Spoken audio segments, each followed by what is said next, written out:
The heavy hitters are here. Cosmo Macero of O'Neill & Associates, a man who thinks Tina Fey looks hotter as Sarah Palin than as Tina Fey.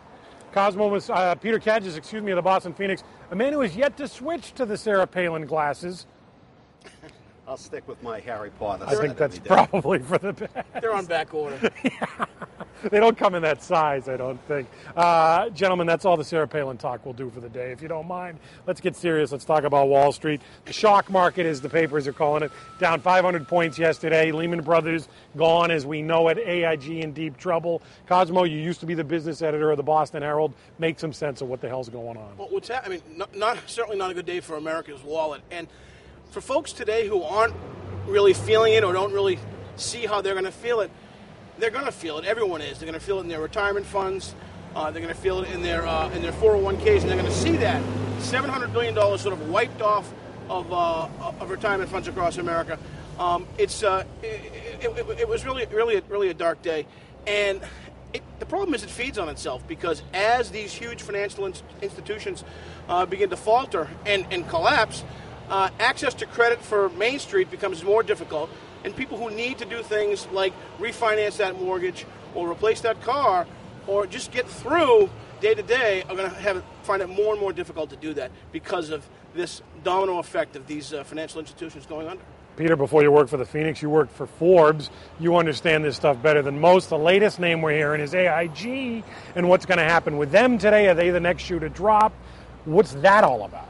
Well, AIG, the American International Group, not exactly a household name, is a reinsurance company. Simply put, AIG insures your insurance company. So it doesn't take a Wall Street genius to figure out that all of us who hold insurance, if the people who insure our insurers are in trouble, that is not good news for us. AIG is a real insider's company on Wall Street. I'll tell you a quick story. Most people have heard of the Forbes 400.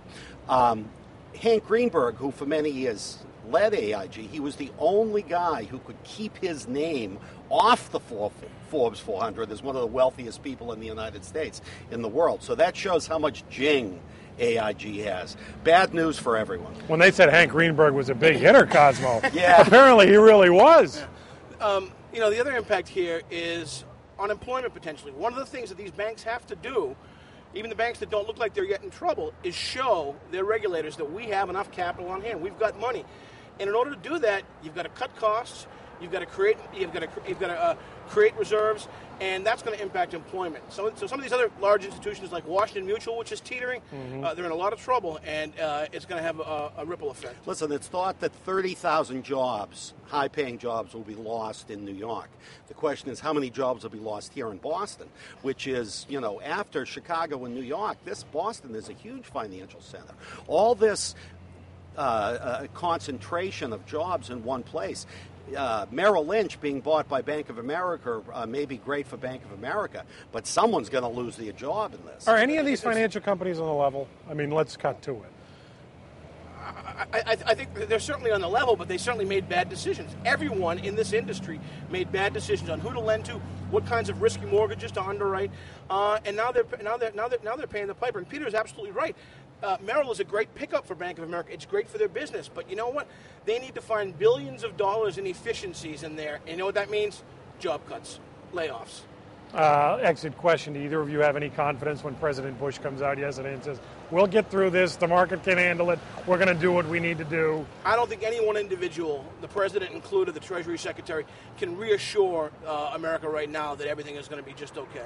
All things considered, the Washington regulators are doing a pretty good job of getting us through here. I say the more we see of the Secretary of the Treasury and the Fed, the better off we are. The less we see of Bush, the better off we are. All right, he's in over his head. Let's talk about the guy who wanted to be president and who never would have let this happen on his watch. I say that with tongue firmly planted in cheek, of course. John Kerry, it is primary day here in Boston and Massachusetts. When was the last time anyone cared about a primary day in Massachusetts? But Kerry is up for re-election, and Ed O'Reilly from Gloucester is challenging him. Is there a number, Cosmo, that if O'Reilly gets, this is a real message to Kerry, or does it matter? I think you can send a message with a good number of of turnout for a rally, like 30 or 35%. But in the end, it doesn't matter. And the last time we talked about this was when Kerry, was wavering on whether he was going to debate. Well, he was going to debate him, and he debated him, and he did fine. At 6 a.m. on a Sunday morning. And I think for 18 minutes. Yeah. I think in the end, though, it's kind of business as usual. This state has repeatedly elected John Kerry. It means something. It means that they want to keep putting him back in the Senate. And, he faced a challenge, a finance challenge, and there you have it. Does it mean we want him back in the Senate, or does it just mean all this talk about change on a national level means nothing on a local level, Peter? It doesn't mean a hell of a lot on the local level, that's for sure. I'd agree with Cosmo's number. 30 to 35% is a number that sort of means something. To me, all it means is that's the number of soreheads in the Democratic Party. And to paraphrase Richard Nixon, I mean sorehead in the best sense of the word. Either of you quickly think that Diane Wilkerson's going to get beat today? I'm not sure. I mean, I think it's possible. I think she's got a real run here, a real race. But again, the inertia that you've got nationwide for change, it just doesn't take hold locally. It just doesn't. It's a very tight race. Look, she's had a messy political career in the past. The last couple of years, she has really got her act together. On the other hand, her opponent, Diaz, is a very appealing person. Whomever wins, their constituents don't lose.